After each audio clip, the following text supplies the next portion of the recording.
Good evening दोस्तों। जैसा कि मैंने आप सबसे प्रॉमिस किया था कि जो जेएसएससी सीजीएल की जो सेट है डीएसपी की पाठशाला वाली शिवांगन पब्लिकेशन का, इसके मैंने सारे सेट्स को चाहा है कि आप सबके साथ मिलकर डिस्क्राइब करेंगे यूट्यूब के ऊपर। तो ये सेट नंबर दूसरा है।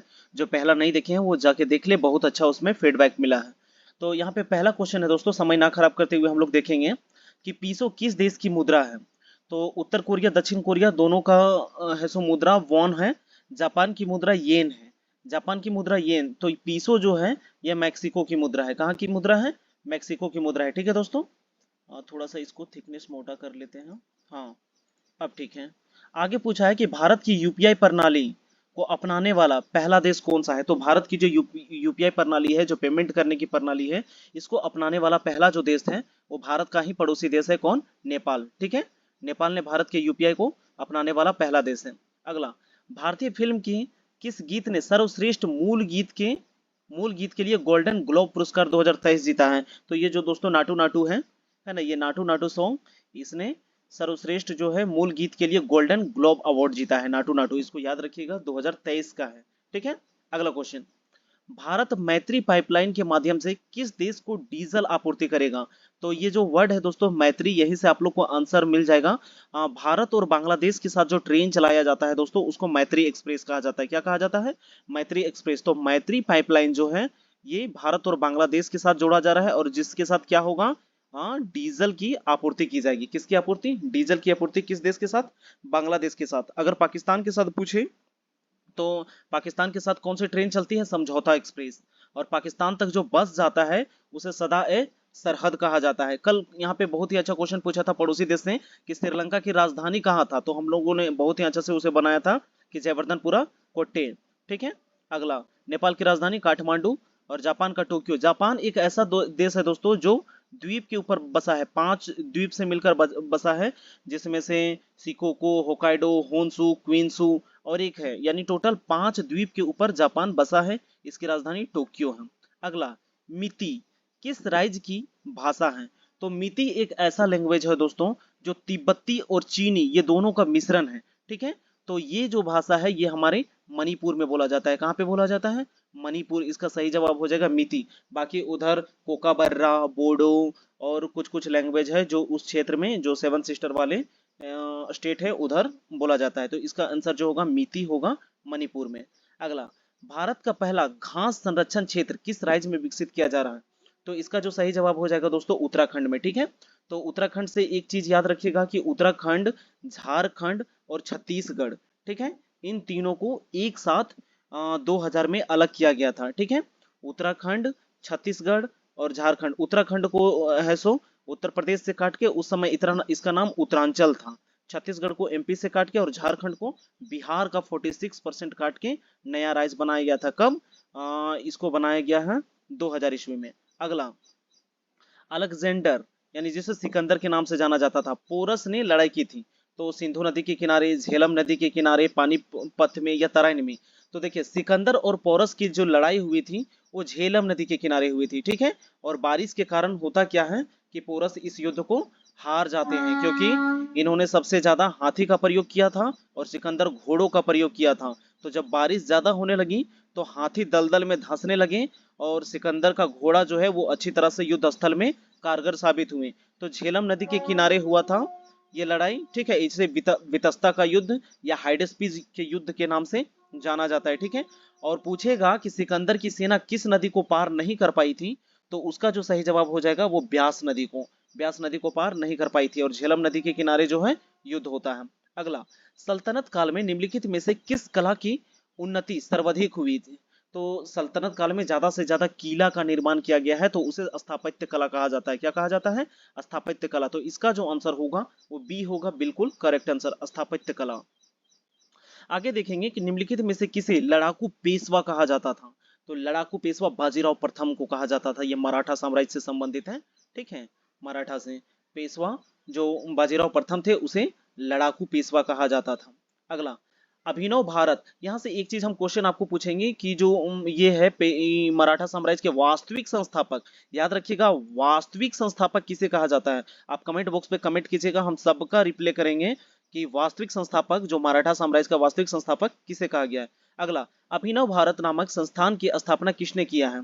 तो अभिनव भारत की स्थापना किया है बी डी सावरकर, पूरा नाम विनायक दामोदर सावरकर, ठीक है, बी डी सावरकर। और यहाँ पे 3 नाम दिया गया है दोस्तों, लाल बाल पाल, ठीक है, लाला लाजपत राय, बाल गंगाधर तिलक और बिपिन चंद्र पाल।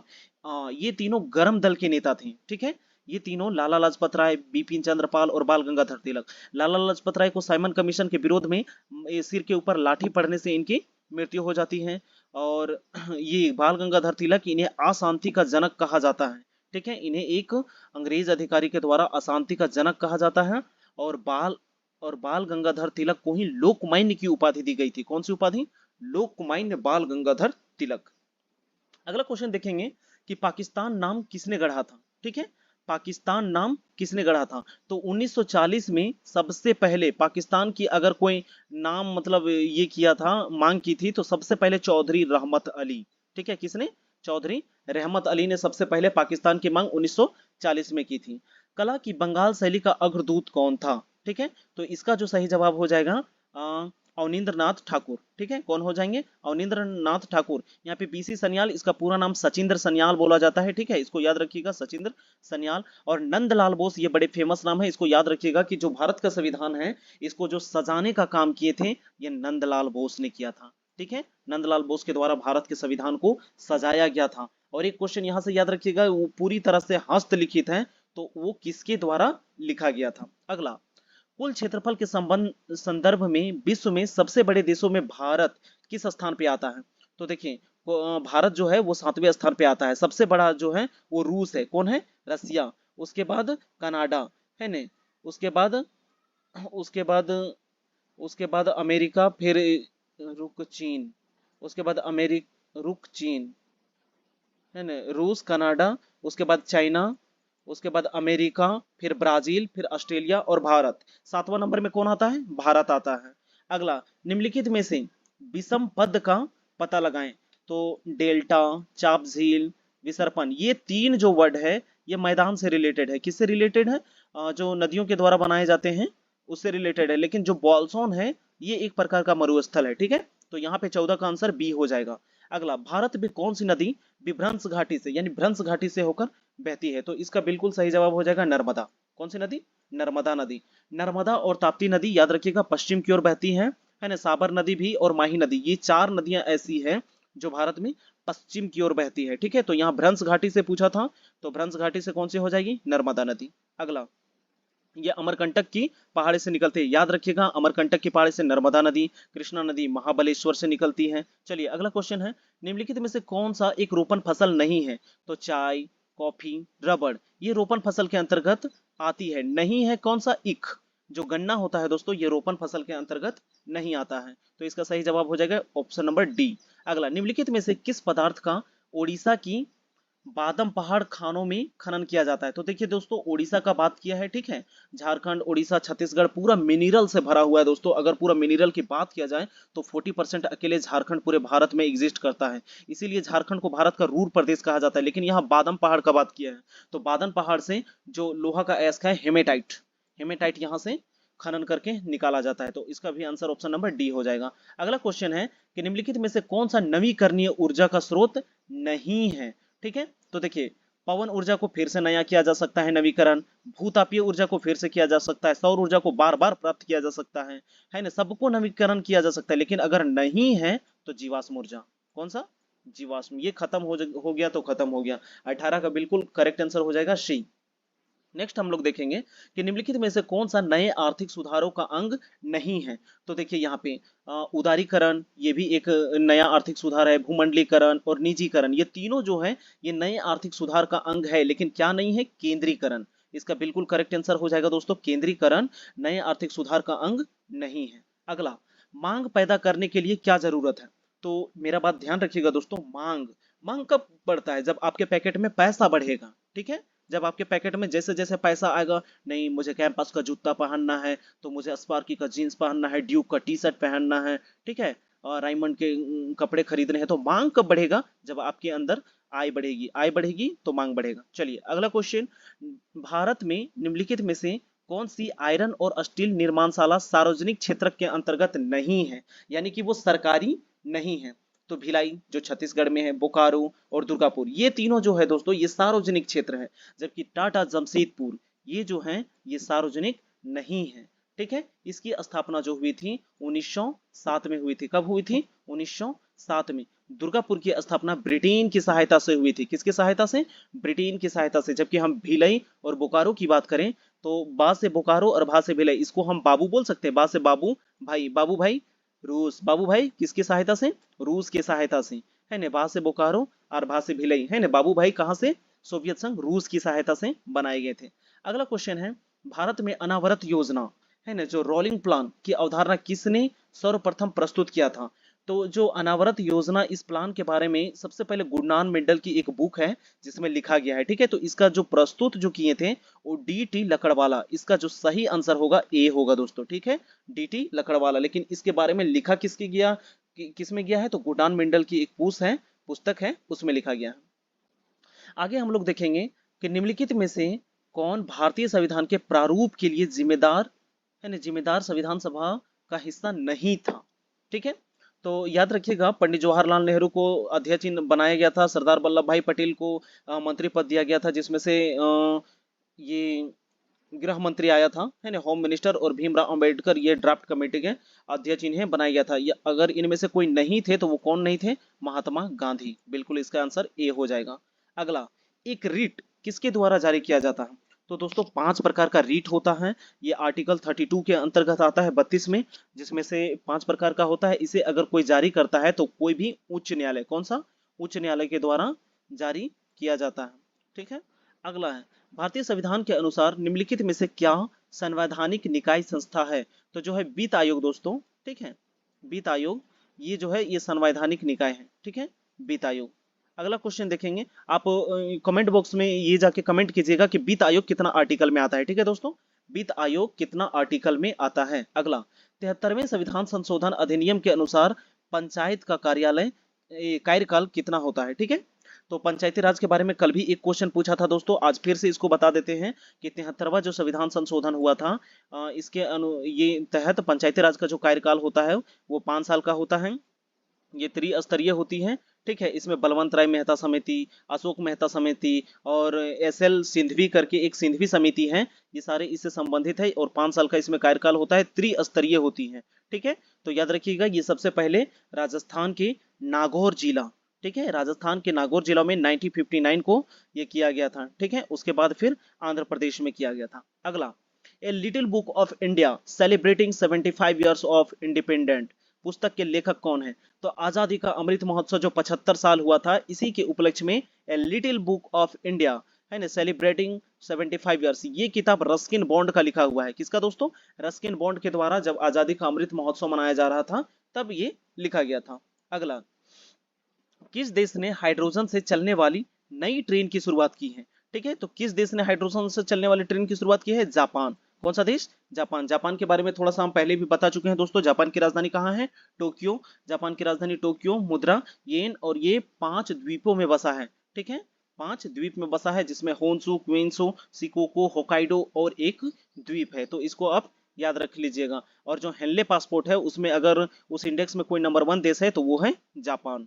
आगे हम लोग देखेंगे दोस्तों कि महिला एवं बाल विकास कार्यक्रम यानी कि DWCRA कब प्रारंभ हुआ था? तो इसकी जो है प्रारंभ 1 अप्रैल 1999 से हुई थी। कब से? 1 अप्रैल 1999। तो इसका जो बिल्कुल सही आंसर हो जाएगा ऑप्शन नंबर सी।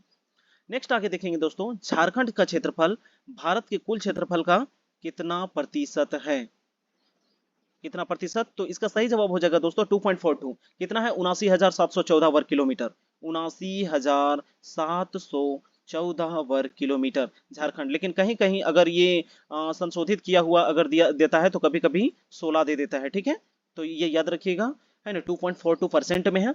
तो यहाँ जीके के 30 क्वेश्चन खत्म हो जाते हैं दोस्तों। आगे हम लोग देखेंगे सामान्य विज्ञान के 20 प्रश्न। ठीक है, और ऑप्शंस को भी हम लोग रिलेट करते हुए चलेंगे, सारे के सारे ऑप्शन को क्लियर करते हुए चलेंगे। उष्मा का एसआई मात्रक क्या होती है? ठीक है, तो उष्मा का मात्रक क्या होता है? जूल। उष्मा का एसआई मात्रक क्या होता है? जूल। बल का मात्रक न्यूटन। बल का मात्रक क्या होता है? न्यूटन। और ताप का मात्रक केल्विन। ताप को किससे मापा जाता है? केल्विन से। जबकि अगर खाद्य पदार्थ की ऊर्जा की बात की जाए तो वो कैलोरी में। ठीक है, खाद्य पदार्थ की ऊर्जा की बात की जाए तो वो कैलोरी में। अगला है पेरिस्कोप प्रकाश के किस सिद्धांत पर कार्य करता है? ठीक है, पेरिस्कोप है, ये परावर्तन के ऊपर काम करता है। किसके ऊपर काम करता है दोस्तों? परावर्तन के ऊपर काम करता है, याद रखिएगा। पूर्ण आंतरिक परावर्तन से इंद्रधनुष बनता है। और मृग मरीचिका जो होती है, जो धूप में कभी कभी आप लोग देखिएगा कि दूर में पानी पानी जैसा दिखेगा, लेकिन वहां पानी रहता नहीं है, वो पूर्ण आंतरिक परावर्तन की वजह से होता है ना। ये ज्यादातर मरुस्थल में होता है और गर्मी के दिनों में ये ज्यादातर देखने को मिलता है। अगला, रजत को, एक रजत नाम का एक लड़का है को दूर दृष्टि यानी कि हाइपरमाइट्रोपिया है, नेत्र रोग विशेषज्ञ दृष्टि को सही करने के लिए किस प्रकार का लेंस सुझाएंगे? तो दूर दृष्टि दोष है, तो इसका जो आंसर हो जाएगा दोस्तों, दूर के लिए उत्तल का जरूरी लगता है। ठीक है, दूर को हटाना है तो उत्तल उत्तल लेंस की जरूरी होती है। तो यहाँ पे कॉन्वेक्स, कॉनकेव, बायोफोकल या प्रोग्रेसिव दिया हुआ है, तो इसका जो सही आंसर हो जाएगा कॉन्वेक्स हो जाएगा। क्या हो जाएगा? कॉन्वेक्स। कॉन्वेक्स को ही उत्तल कहा जाता है, अवतल को कॉनकेव कहा जाता है। और बायोफोकल में होता है, जब बाइफोकल में दोनों प्रकार का लेंस यूज किया जाता है, ठीक है ना, तो ये अलग है। बाइफोकल को भी याद रखिएगा, है ना। द्विफॉक्सी लेंस इसको कभी कभी कहा जाता है, द्विफॉक्सी लेंस। अगला, निम्नलिखित में से किसका ध्वनि के वेग पर कोई प्रभाव नहीं पड़ता है? तो ऑप्शन देखिए, दाब, आर्द्रता, तापमान, घनत्व। डेंसिटी बढ़ेगा तो ध्वनि के ऊपर इफेक्ट पड़ेगा, आर्द्रता बढ़ेगा तब भी इफेक्ट पड़ेगा, टेम्परेचर बढ़ेगा तब भी पड़ेगा, लेकिन अगर किसी का नहीं पड़ता है तो वो है प्रेशर। दाब का ध्वनि के गति पर यानी उसके वेग पर किसी भी प्रकार का कोई प्रभाव नहीं पड़ता है। अगला, अपेक्षिकता सिद्धांत के अनुसार निम्नलिखित में से कौन सा सदा समान रहता है? तो दोस्तों याद रखिएगा, कुछ भी कोई भी कंडीशन में जो प्रकाश का वेग होता है 3 गुने 10 पर पावर 8, ये नहीं बदलने वाला है। ठीक है, 3 गुने 10 पर पावर 8 मीटर पर सेकेंड, ये नहीं बदलने वाला है। तो याद रखिएगा प्रकाश का वेग। ठीक है, अगला, निम्नलिखित में से किस तत्व की विद्युत चालकता अधिकतम होती है? विद्युत चालकता यानी गुड कंडक्टर। क्या पूछा है दोस्तों? Good conductor. तो हम लोग बचपन से पढ़ते आए हैं, गुड कंडक्टर क्या है? चांदी है, चांदी है। गुड कंडक्टर क्या है? चांदी। लेकिन अगर घरों में वायरिंग के लिए यूज किया जाता है सबसे ज्यादा, तो वो तांबा है। ठीक है, अगर घरों में सबसे ज्यादा यूज किया जाता है तो वो क्या है? तांबा है। ठीक है, अगला, नेक्स्ट, जब किसी वस्तु को पृथ्वी से चांद पर ले जाया जाए तो क्या होता है? तो बहुत ही इजी क्वेश्चन है दोस्तों, कुछ नहीं होता है, सिर्फ भार बदलेगा, है ना, लेकिन जो द्रव्यमान है वही रहेगा। ठीक है, भार किसको कहते हैं? तो जिस बल के साथ, जिस गुरुत्वाकर्षण बल के साथ किसी वस्तु को पृथ्वी अपनी ओर खींच के रखता है उसे भार कहते हैं। लेकिन जो उसका स्पेशल मतलब अपना जो क्वांटिटी होता है ना, वो द्रव्यमान कहलाता है, जिसको हम लोग मापते हैं केजी वगैरह में। ठीक है, अगला, इसको मास बोला जाता है। अगला, मास वेट। अगला, निम्नलिखित में से कौन सा न्यूक्लियॉन नहीं है? तो याद रखिएगा दोस्तों, कोई भी तत्व है तो उसके केंद्रक की यहाँ पे, ये मैं न्यूक्लियॉन की बात किया है, तो यहाँ पे 3 चीज पाया जाता है। इलेक्ट्रॉन जो चक्कर लगाता है, और जो केंद्रक में होते हैं न्यूट्रॉन प्लस प्रोटॉन। तो इनमें से एक जो है ये पॉजिट्रॉन, ये नहीं पाया जाता है। तो इसका आंसर बिल्कुल ऑप्शन नंबर डी हो जाएगा, पॉजिट्रॉन न्यूक्लियॉन नहीं है। ठीक है, ये तीनों मिलकर न्यूक्लियॉन का निर्माण करते हैं। इलेक्ट्रॉन चक्कर लगाता है, प्रोटॉन और न्यूट्रॉन अंदर में होते हैं, और प्रोटॉन और न्यूट्रॉन से ही मिलके इसका टोटल मास बनता है। अगला, बाजार में बिकने वाला मानक 18 कैरेट सोना होता है। तो देखिए दोस्तों, कल भी एक तत्व से क्वेश्चन पूछा था कि सोना का, शुद्ध सोना का मतलब ये पूछा था कितना कैरेट का होता है, तो 24 कैरेट। आज पूछा है कि 18 कैरेट का अगर बिक रहा है तो उसमें होगा क्या? तो 18 भाग सोना होगा और 6 भाग अन्य धातु होगा। ठीक है, क्लियर, इसका आंसर बी हो जाएगा। नेक्स्ट आगे हम लोग देखेंगे कि गहरे समुद्र में, जो गहरा समुद्र होता है उसमें गोताखोरों, है ना, गोताखोरों के समय गोताखोर ऑक्सीजन और कौन सी गैस का मिश्रण ले जाते हैं? तो याद रखिएगा, जब भी गोताखोर लोग समुद्र में उतरते हैं तो सांस लेने के लिए ऑक्सीजन के साथ साथ हीलियम का प्रयोग करते हैं। किसका प्रयोग करते हैं दोस्तों? हीलियम का प्रयोग करते हैं। ठीक है, आगे हम लोग देखेंगे। नेक्स्ट क्वेश्चन है, रसोई की गैस जो सिलेंडर होता है उसमें किसका किसका मिश्रण होता है? तो इसका सही जवाब हो जाएगा दोस्तों, ब्यूटेन और प्रोपेन। ठीक है, ब्यूटेन और प्रोपेन का मिश्रण होता है। और ये, इसमें आप एक कमेंट कीजिएगा कि जब ये गंध देता है ना, तो गंध के लिए उसमें क्या मिलाया जाता है? छोड़िए, बता देते हैं, मिथाइल मार्कोप्टेन मिलाया जाता है। ठीक है, उसमें गंध के लिए मिथाइल मार्कोप्टेन मिलाया जाता है। अगला, क्यूरी बिंदु तापमान पर निम्नलिखित में से क्या होता है? ठीक है, क्यूरी बिंदु तापमान पर, जब भी ये क्यूरी बिंदु होगा, ऐसे समय पे होता क्या है कि जो धातु के जो चुंबकीय गुण होता है ना, आकर्षण और विकर्षण करने का, ये है खत्म हो जाएगा। ठीक है, क्यूरी बिंदु तापमान पर होता क्या है कि धातु का चुंबकीय गुण जो है वो बिल्कुल समाप्त हो जाएगा। नेक्स्ट क्वेश्चन है कि खट्टे स्वाद के लिए कोशिकाएं जो जीवा के किस भाग में होती हैं? जो हम लोग ऐसे नॉर्मली जीभ में अगर आगे जो होता है मीठा, फिर बीच में होता है और फिर पीछे कड़वा होता है सबसे पीछे। तो जो खट्टा का यहाँ पे बात किया है, ठीक है, खट्टा। तो खट्टा जो हमारे किनारे वाले जो भाग होते हैं, पार्श्विक भाग होते हैं, वहां पे खट्टों का हम लोग का स्वाद का पता लगता है, ठीक है। चलिए, आप यहाँ पे आंसर कीजिएगा कि जीभ में कितनी स्वाद कलिकाएं मतलब कितनी कलिकाएं पाई जाती हैं, और ये हजारों में है। आप इसका आंसर कीजिएगा कितना से कितना अप्रोक्स यानी लगभग में होता है। अगला, फलों का मधुर यानी मीठा स्वाद किसके कारण होता है? फल जो होता है वो मीठा अगर होता है तो किसके कारण होता है? तो याद रखिएगा दोस्तों, फा से फल, फा से फ्रक्टोज, ठीक है, फ्रक्टोज के कारण ये क्या होता है? मीठा होता है। फा से फल, फा से फ्रक्टोज, फा से फल, फा से फ्रक्टोज, फ्रक्टोज के कारण क्या होता है? मीठा होता है। अगला, मानव शरीर में रक्त की अपर्याप्त आपूर्ति को क्या कहते हैं? तो देखिए, ब्लड की कमी को है ना, ब्लड कमी को, इसको ब्लड कैंसर जो इस्कीमिया के नाम से जाना जाता है, ठीक है। किसके नाम से जाना जाता है?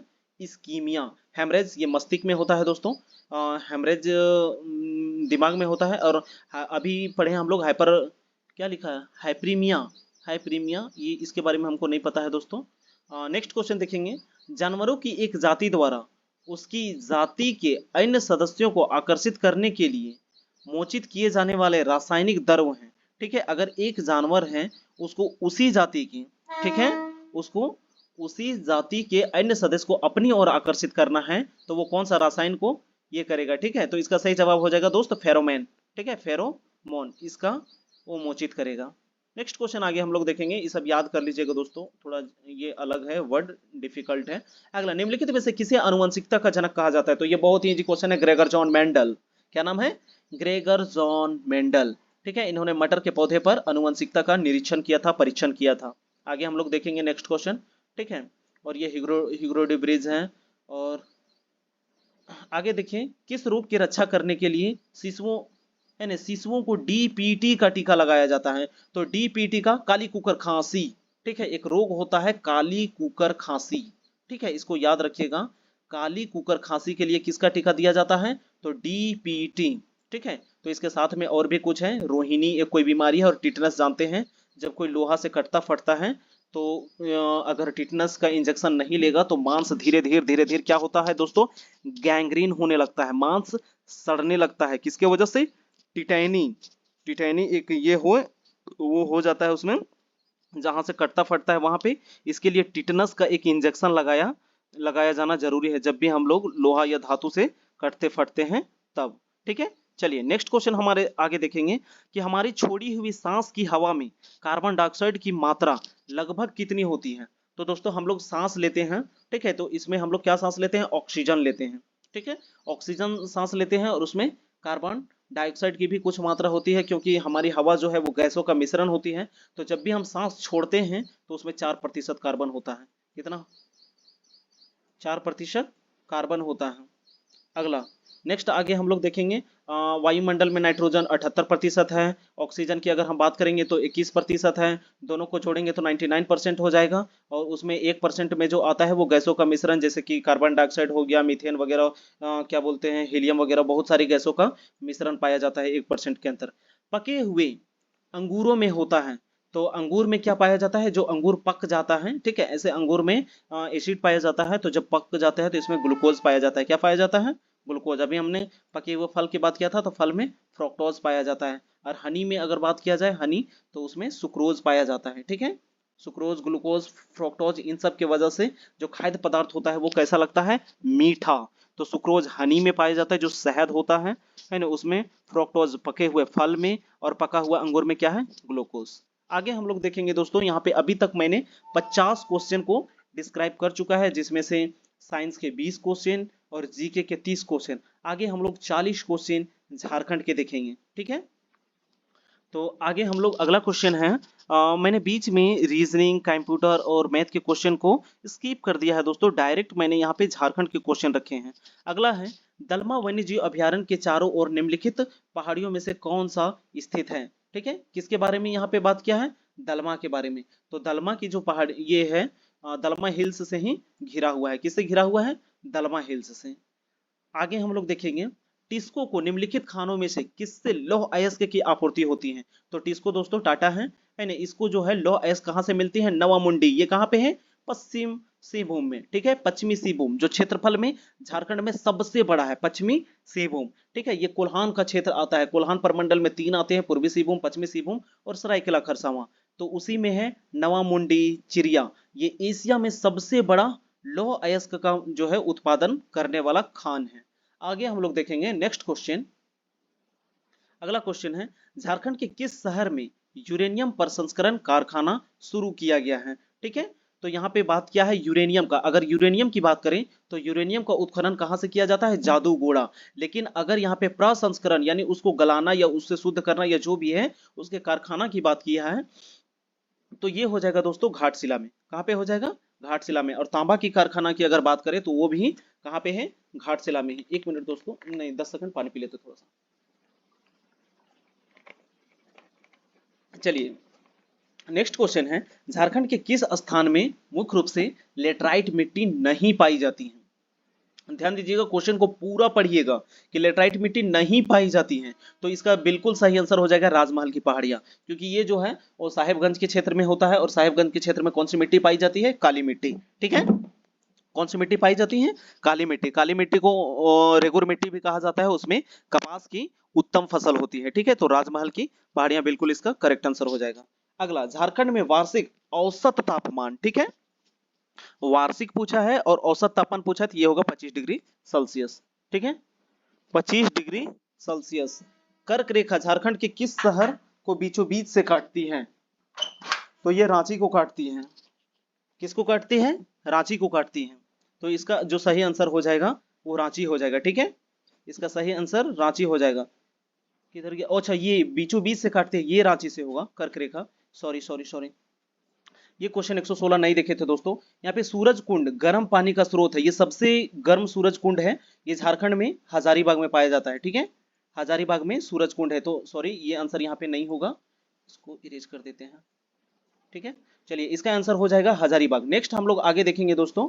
नेक्स्ट क्वेश्चन है कि जैन ग्रंथों में भगवान महावीर की लोरे ए यादगा की यात्रा का संदर्भ है, तो मुंडारी में जिसका अर्थ होता है, तो याद रखिएगा लोर, लोर इसका मतलब होता है दोस्तों आंसू, ठीक है। लोरे ए यादगा, तो इसका सही अर्थ हो जाएगा आंसुओं की नदी, ठीक है। तो इसका जो बिल्कुल सही आंसर हो जाएगा ऑप्शन नंबर सी। नेक्स्ट है, किस विद्रोह के परिणाम स्वरूप 1833 में एक नए प्रांतीय दक्षिण पश्चिम सीमांत एजेंसी का गठन हुआ था।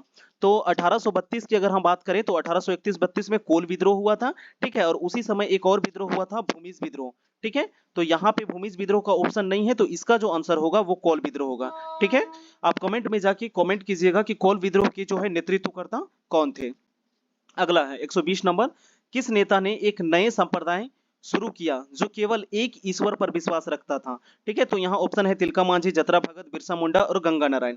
तो इसका जो आंसर होगा बिरसा मुंडा, इसने बिरसाइत पंथ की शुरुआत की थी, ठीक है। इसी ने बिरसाइत पंथ की शुरुआत की थी जो केवल एक ईश्वर पर विश्वास करता था। अगला क्वेश्चन है, ढाका और कोलकाता के क्रांतिकारी किस स्थान पर छुपकर गुप्त प्रचार करते थे, ठीक है। तो ढाका जो है ये बांग्लादेश में है और कोलकाता, तो यहाँ के जो क्रांतिकारी है वो मुख्य रूप से जमशेदपुर में छुपकर और गुप्तचर यानी कि वहां से है सो छुप के और प्रचार प्रसार करते थे। अगला क्वेश्चन है, संथाल परगना में किसके नेतृत्व में वहां की महिलाओं ने नमक कानून को चुनौती दी थी। तो नमक कानून ध्यान रखिएगा दोस्तों, जब गांधी युग हम लोग डिटेल में पढ़ेंगे तो गांधी युग में ध्यान देंगे कि कहां कहां से नमक का उत्पादन झारखंड में भी किया जाता था, बहुत सारे ऐसे जगह हैं। तो यहाँ पे पूछा है कि किसके नेतृत्व में महिलाओं ने नमक कानून को चुनौती दी थी, तो ये होगा सैल बाला राय, ठीक है। तो इसका आंसर सी होगा, 122 का सी। नेक्स्ट क्वेश्चन है, झारखंड के निम्नलिखित नेताओं में से किन्होंने 1857 के विद्रोह में अंग्रेजों के खिलाफ लड़ाई लड़ी थी। तो यहाँ 1857 की बात की है दोस्तों, तो 1857 में झारखंड से शेख भिखारी और इनके साथ थे गणपत राय, ठीक है। शेख भिखारी और इनके साथ गणपत राय, इन दोनों ने मिल के यहाँ से अंग्रेजों के खिलाफ लड़ाई लड़ी थी और इन्हें झारखंड के जिला स्कूल के बाहर कदम के पेड़ में फांसी दे दिया गया था, ठीक है। शेख भिखारी और इनके साथ गणपत राय। चलिए नेक्स्ट क्वेश्चन है, किस वर्ष आदिवासी नामक पत्रिका का प्रकाशन हुआ था। तो आदिवासी पत्रिका दोस्तों 1915 में, ठीक है, 1915 में प्रकाशित की गई थी और 1915 में ही महात्मा गांधी दक्षिण अफ्रीका से भारत लौट के आए थे 9 जनवरी को, जो प्रवासी भारतीय दिवस NRI डे के रूप में मनाया जाता है। नेक्स्ट क्वेश्चन है, 1920 के दशक में आदिवासियों का कौन सा आंदोलन गांधी जी के सत्याग्रह आंदोलन से जुड़ गया था? ठीक है, तो 1920 के दशक की बात की है तो उस समय जो है ये तो बहुत पहले हुआ था, कोल विद्रोह खेरवार तो और पहले हुआ था, और संथाल 1855 में ही। अगर 1920 की बात की जाए तो उस समय 1914 में एक हुआ था टाना भगत आंदोलन। तो ये जो था ये गांधी जी के सत्याग्रह आंदोलन से जुड़ा हुआ था, तो इसका जो आंसर होगा वो ए होगा। अगला क्वेश्चन है, झारखंड के कौन से जिले में आदिवासी जनसंख्या न्यूनतम प्रतिशत है? तो आदिवासी अगर कहीं सबसे कम है तो वो है कोडरमा। ठीक है, तो इसका आंसर बी हो जाएगा। ठीक है, अगला क्वेश्चन है, निम्नलिखित में से किस नृत्य को युद्ध नृत्य की संज्ञा दी गई है? तो युद्ध नृत्य की संज्ञा इसका सही जवाब पाइका है। इसका सही जवाब ए होगा, पाइका। अगला, संथालों का सर्वोच्च देवता? तो संथाल की सर्वोच्च देवता सींग बोंगा है, और अगर दूसरा बात की जाए तो वो है मारंग बोरू। ठीक है, संथालों के जो ये ग्राम प्रधान होते हैं उसको माझी कहा जाता है। इसमें 4 प्रकार के हड़ पाए जाते हैं और 8 प्रकार की विवाह प्रचलन है। ठीक है, विवाह को ये संथाली में बापला कहते हैं। और अगर संथालों की लिपि की बात की जाए तो वो है ओल चिकी, जो रघुनाथ मुर्मू के द्वारा दिया गया है। नेक्स्ट क्वेश्चन है, निम्नलिखित में से किसे खड़िया जनजाति का मूल स्थान माना जाता है? खड़िया जनजाति का मूल स्थान, तो इसका जो सही जवाब हो जाएगा दोस्तों रोहतासगढ़। ठीक है, इसका सही जवाब है Rohtasgarh, option number A answer है। निम्नलिखित में से कौन सा नृत्य जन्म उत्सव के अवसर पर किया जाता है? तो यहाँ पे नचनी, कठघोड़वा नृत्य, झिमिया नृत्य, और यहाँ दिया है पवंडिया नृत्य। तो जन्म उत्सव पर इसका सही जवाब हो जाएगा पवंडिया। और इस समय एक गायन किया जाता है दोस्तों, जो गीत गाया जाता है, वो आप जब झारखंड की लोक कला संस्कृति पढ़िएगा तो वहां पे आपको एक गीत मिलेगा, जन्म के अवसर पर झंझाइन गीत गाया जाता है। ठीक है, झंझाइन गीत। अगला है, कीर्तनिया लोक नाट्य का संबंध किससे है? तो कीर्तनिया श्री कृष्ण भगवान से संबंधित है दोस्तों, जो कीर्तन होता है उसी से संबंधित कीर्तनिया लोक नाट्य है। ठीक है, इसको आप ध्यान में रखिएगा, ये श्री कृष्ण से संबंधित है, ऑप्शन नंबर बी। गांधी मेला एवं राम रेखा धाम मेला का आयोजन किस जिले में किया जाता है? तो गांधी मेला और राम रेखा धाम मेला ये दोनों सिमडेगा में लगती है। ठीक है, और रांची में एक टाटी सिलवे में मेला लगता है, अगर आपको याद होगा तो ये कमेंट कीजिएगा कि रांची के टाटी सिलवे में कौन सा मेला लगता है। ठीक है, अगला, और श्रावणी मेला देवघर में लगती है, बुढ़ई मेला देवघर में लगती है, ये दोनों देवघर में है। अगला, निम्नलिखित में से त्योहारों के दौरान, कौन से त्योहारों के दौरान जनजातीय महिला पूरे दिन पुरुष के कपड़े पहनकर पशुओं का शिकार करती हैं? तो पशुओं का शिकार तो ऐसे जनरली पशुओं का शिकार मुक्का सेंद्रा में किया जाता है, लेकिन अगर पुरुष का कपड़ा पहन के कहा जाए तो वो एक जनी शिकार में भी किया जाता है, जो 12 वर्षों में एक बार लगता है। जनी शिकार में भी पुरुष के कपड़ा पहना जाता है, लेकिन यहाँ पूछा है पशुओं का शिकार, तो इसका सही आंसर होगा मुक्का सेंद्रा। अगला, संथाली भाषा को संविधान की 8वीं अनुसूची में कब शामिल किया गया? तो भारत के संविधान जब बना था उस समय संविधान में कुल 14 भाषाएं थी। सबसे पहले 21वां संविधान संशोधन में सिंधी को जोड़ा गया। ठीक है, तो यहाँ हमको पूछा है किसके बारे में? संथाली के बारे में, तो संथाल को 2003 में जोड़ा गया है। ठीक है, और अगला क्वेश्चन है, मुंडारी प्राइमर के लेखक कौन है? ठीक है, तो मुंडारी प्राइमर के लेखक, इसका सही जवाब हो जाएगा ऑप्शन नंबर डी, जे.सी. विटली। ठीक है, इसका आंसर क्या हो जाएगा? जे.सी. विटली। अगला क्वेश्चन है, एक कहानीकार, उपन्यास, हाइस, व्यंग तथा नाटककार के रूप में महत्वपूर्ण स्थान रखने वाला राधा कृष्ण का जन्म कब हुआ था? ठीक है, राधा कृष्ण के जन्म के बारे में हमको पूछा है, तो उनका जन्म जो हुआ है वो 18 सितंबर 1910 को। ठीक है, 18 सितंबर 1910, इसका सही आंसर ए हो जाएगा। अगला, छोटा नागपुर के हल्दी घाटी के नाम से किसे जाना जाता है? तो ये बहुत इजी क्वेश्चन है दोस्तों, उपनाम एक बार बढ़िया से पढ़ लीजिएगा, इसका सही आंसर हो जाएगा कोराम्बी। ठीक है, ऑप्शन नंबर डी आंसर। निम्नलिखित जिलों में से कौन से जिले में देवर घाटी, ठीक है, देवर घाटी स्थित है? तो इसका बिल्कुल सही आंसर हो जाएगा, देवर घाटी कहाँ पे है? कोडरमा में। ठीक है, देवर घाटी कहाँ पे है? कोडरमा में। गिरिडीह की बात करें तो यहाँ पे पारसनाथ है, पारसनाथ की ऊंचाई कुल 1365 है। ठीक है, वहां पे जो जैन धर्म के हैं 23वें तीर्थकार पार्श्वनाथ, वो निर्वाण वहीं प्राप्त किए थे, और माना जाता है कुल 20 जो हैं जैन तीर्थकार यहीं पे निर्वाण को प्राप्त किए थे। ठीक है, गिरिडीह में ही।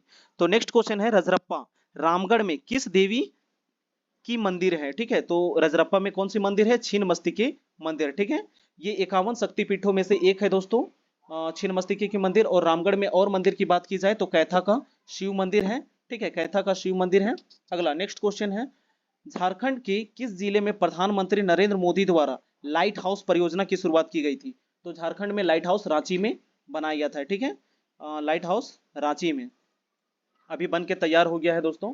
अगला, झारखंड के ग्रामीण विकास विभाग द्वारा डायन प्रथा के उन्मूलन के लिए कौन सी योजना शुरू की गई है? तो झारखंड में डायन प्रथा के द्वारा कभी कभी ऐसा होता है कि मॉब लिंचिंग के द्वारा डायन करार दे के कभी कभी उन्हें जान से मार दिया जाता है, तो इसकी उन्मूलन के लिए और इसको रोकथाम के लिए झारखंड में गरिमा योजना चलाया गया है, ठीक है। कौन सी योजना? गरिमा योजना। अगला है, पशुओं के लिए आइडेंटिफिकेशन यूआईडी नंबर योजना का प्रारंभ कब किया गया? तो पशुओं के आइडेंटिफिकेशन के लिए कभी कभी आपने देखा होगा कि जानवरों के कान में एक स्पेशल बारकोड लगाया जाता है जो गवर्नमेंट के रूल से है। तो एक जो यूआईडी के बारे में यहाँ बात की है वो 2017 से शुरू किया गया है, ठीक है, 2017 से। अगला, ओलंपिक 1928 में भारतीय हॉकी टीम के कप्तान जयपाल सिंह ने भारत के लिए पहली बार कौन सा पदक जीता था? तो 1928 की बात करें तो गोल्ड मेडल। कौन सा? 1928 में गोल्ड मेडल। और मेजर ध्यानचंद की अगर बात करें तो उन्होंने 1932 में भारत को हॉकी में गोल्ड मेडल दिलवाया था। और जयपाल सिंह की अगर बात करें तो इन्हें मारंग गोमके के नाम से जाना जाता है। 1938-39 में इन्होंने आदिवासी महासभा का गठन किया था। नेक्स्ट हम लोग देखेंगे क्वेश्चन नंबर 144, तिलका आंदोलन का नेतृत्व किसने किया था?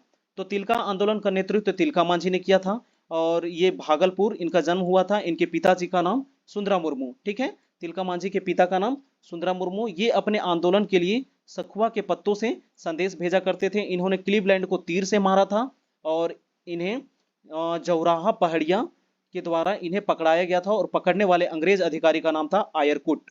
नेक्स्ट क्वेश्चन देखेंगे, टाना भगत आंदोलन के प्रणेता जतरा भगत का जन्म कब हुआ था? तो जतरा भगत का जन्म 1888 में हुआ था। और टाना भगत आंदोलन कब होता है? 1914 में, ठीक है, टाना भगत आंदोलन 1914 में। नेक्स्ट क्वेश्चन आगे हम लोग देखेंगे कि निम्नलिखित में से किस स्वतंत्रता सेनानी एवं क्रांतिकारी संगठन युगांतर समिति के सदस्य की जीवनी पर शरद चंद्र रॉय ने उपन्यास लिखा है? ठीक है, तो यहाँ पे ऑप्शन है यदुगोपाल मुखर्जी, बिरसा मुंडा, सीधू कानू, गया मुंडा। तो इसका जो आंसर हो जाएगा वो बिल्कुल सही होगा, यदुगोपाल मुखर्जी, ऑप्शन नंबर ए, ठीक है। अगला नेक्स्ट क्वेश्चन देखेंगे, निम्नलिखित में से कौन झारखंड में सबसे लंबे समय तक मुख्यमंत्री रहे हैं? तो झारखंड में सबसे लंबे समय की अगर बात की जाए तो वो है अर्जुन मुंडा। ये कुल 3 बार बने थे, ठीक है। अर्जुन मुंडा का जो है कार्यकाल सबसे लंबा समय तक रहा है। और झारखंड के सबसे पहले मुख्यमंत्री की बात करें तो बाबूलाल मरांडी, ठीक है। 3 बार शिबू सोरेन भी बने हैं लेकिन इनका कार्यकाल उतना लंबा रहा नहीं है। अभी वर्तमान मुख्यमंत्री की बात करें तो वो है हेमंत सोरेन, ठीक है, हेमंत सोरेन जो शिबू सोरेन के बेटे हैं। अगला है और जेएमएम पार्टी से संबंधित है। झारखंड एक एकल सदनीय विधायिका है। कैसी विधायिका है? एकल सदनीय, ठीक है। चलिए नेक्स्ट क्वेश्चन, और बिहार में द्विसदनात्मक विधायिका है। अगला है, निम्नलिखित में से किसे झारखंड 2023 का पद्मश्री सम्मान से सम्मानित किया गया है? तो इसका बिल्कुल सही जवाब हो जाएगा दोस्तों 149 का जमुना सिंह सोय, ठीक है। इन्होंने कविता और एक उपन्यास लिखा है, कविता और एक उपन्यास लिखा है जिसके लिए इन्हें 2023 में पद्मश्री सम्मान से सम्मानित किया गया है। आगे हम लोग देखेंगे, लास्ट क्वेश्चन है ये दोस्तों झारखंड का, कि झारखंड आर्थिक सर्वेक्षण 2022-23 के अनुसार वर्ष 2021-22 के लिए झारखंड का विकास दर कितना है? तो इसका बिल्कुल सही आंसर हो जाएगा 8.2%, ठीक है, 8.2%। अगर आपने यहाँ तक वीडियो को देखा है तो एक लाइक जरूर कर दीजिएगा दोस्तों और जरूरतमंद तक इसे शेयर कर दीजिएगा, ठीक है। अपना ख्याल रखिएगा, धन्यवाद।